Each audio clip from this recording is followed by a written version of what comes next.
哇，大家好啊，歡迎嚟緊到粵語娛樂。而家37歲嘅無線一線花旦高海寧啦，2008年參選港姐入行，打拼咗15年後，終於憑電視劇《新聞女王》彈起。今年1月喺萬千星輝頒獎典禮首度奪到最佳女配角，喺中港兩地嘅人氣都急升，星途一片大好。最近高海寧喺內地綜藝節目《無限超越班》有份亮相，期間佢自爆入 TVB 至今竟然係未獲分配到個儲物櫃。喺節目入面，高海寧見到儲物櫃，講緊 TVB 會分配儲物櫃俾藝人，佢話：但係我等咗15年，我都冇等到呢個 locker， 因為我入行嘅時候，佢哋同我講要排隊，因為 locker 就咁多個。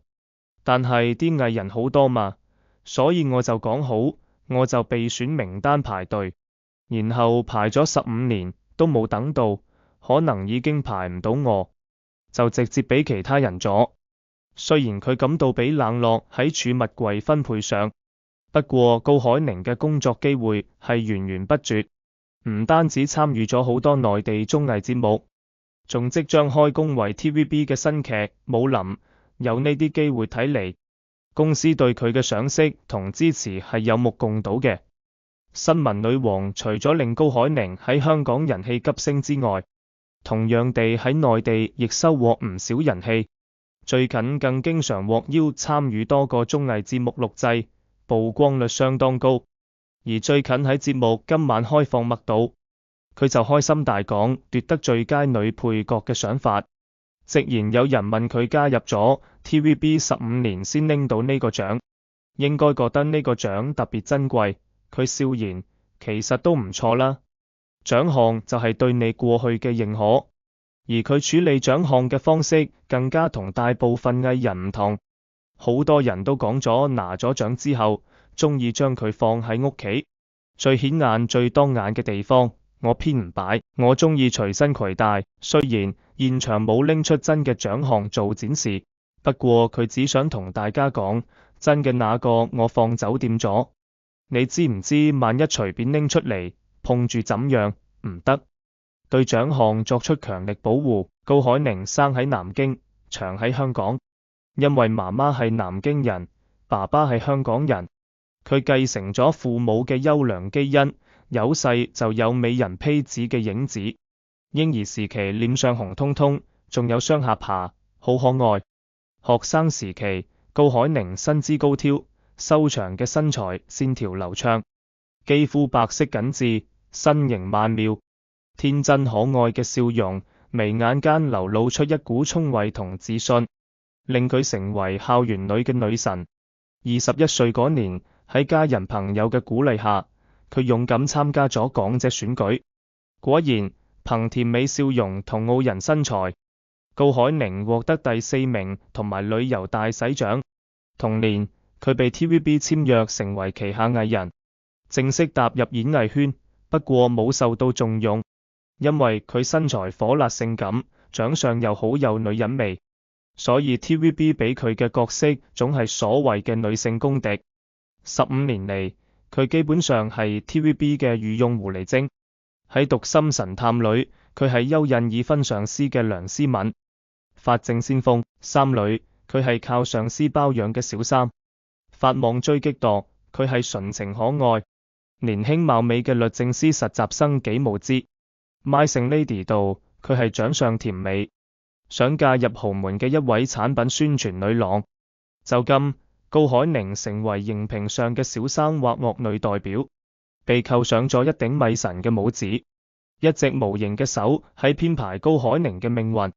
由於狐狸精角色演太多，高海寧遭受咗各種輿論爭議，網友哋各種評論，嫌佢身材唔夠好，臉亦係靠整嘅，在鏡頭前顯胖。同時禍不單行，佢嘅父親因為買假貨被捕。媒體抓住機會燃起紅紅八卦之火，各種搜刮佢嘅性感過往，燒得佢失去自我。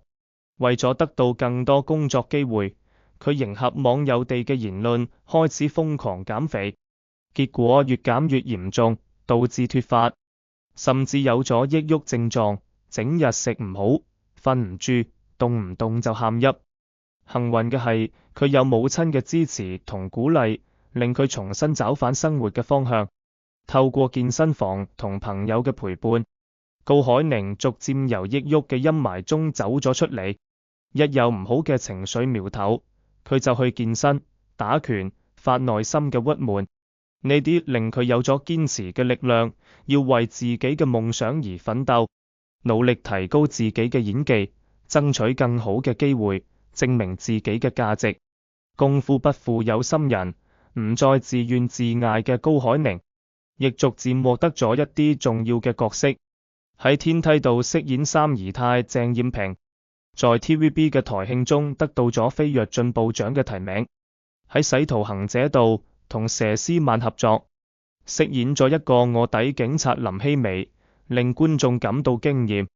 喺愛情食物連度，佢上升為女二號，飾演外表漂亮美麗、身材驕人嘅高桂芬。喺唔識撒嬌嘅女人度，佢係柔情似水、冰雪聰明嘅甜蜜，盡情釋放性感女神嘅魅力。喺爆火劇《30而已》裏，佢係海王趙世賢嘅正牌女友趙靜茹，一出場就貢獻咗令人印象深刻嘅表演，以沉穩幹練、氣場強大嘅港女形象，虜獲咗全國觀眾嘅心。有媒體訪佢時犀利問道：出道咁多年嚟，仲係出演狐狸精一樣嘅配角，你會唔會感到自己好失敗？高海寧自信陽光地笑住，只要有公開，就一定會全力以赴。一直以來，不論女一、女二、女三、女四，都會一直做下去。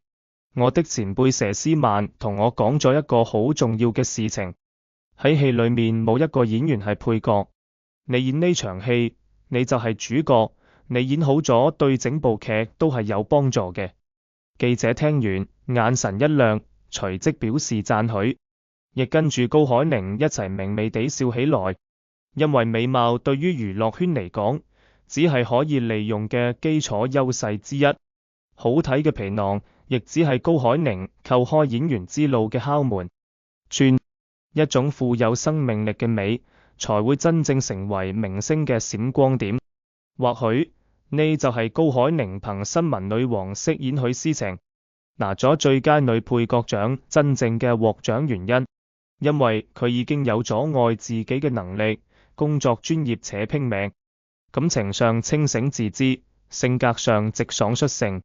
喺拍新聞女王嗰陣時，佢冇接觸過新聞報道，便一接到劇本就每日睇新聞，學習佢哋嘅語氣，沉浸式共情許思晴呢個角色，會去諗呢個女生嘅語氣、眼神、走路係點樣嘅，會去做設計。佢飾演出一個新時代嘅女性，毫不遮掩地利用自己嘅身材優勢，吸引好色投資商，用充滿性暗示嘅表現拿下目標客戶，取得重要文件。佢睇似風騷，唔擇手段，實則底線分明。佢無懼他人眼光，巧用職場智慧，睇清前任領導只知畫大餅後，果斷反水向對手陣營投誠。佢敢於擔當，在消息源唔確定，冇一個人敢播首富去世嘅新聞時，帥氣地採下一句 I have nothing to lose， 直接上場開播。呢就有咗我哋討厭唔起嚟，但係越睇越中意嘅角色許思晴。除卻忙碌嘅工作外，高海寧喺生活中亦係能量滿滿嘅一個人。閒下嚟就到處去旅遊，揾個小島放空自己。佢講，偶爾揾個角落偷懶好重要。佢盡情去做自己想做嘅事。喺2020年最後一日，佢去跳咗滑翔傘。佢唔再在乎他人嘅審美評價，而係美得好健康。高海寧真正活出咗自己嘅座右銘 Life before life leaves you， 用生活影響生命。回首當下，高海寧由靠美貌出圈，到患過抑鬱情緒，再置之死地而後生嘅人生經歷，佢嘅身上生活係一個動詞。只有行動起來，先能真正享受自己嘅人生。喺光芒萬丈嘅背後，美貌同智慧並存，都係付出咗超乎常人嘅努力。冇人能夠隨隨便便就取得成功。今日嘅節目就到呢度，我哋下期見啦。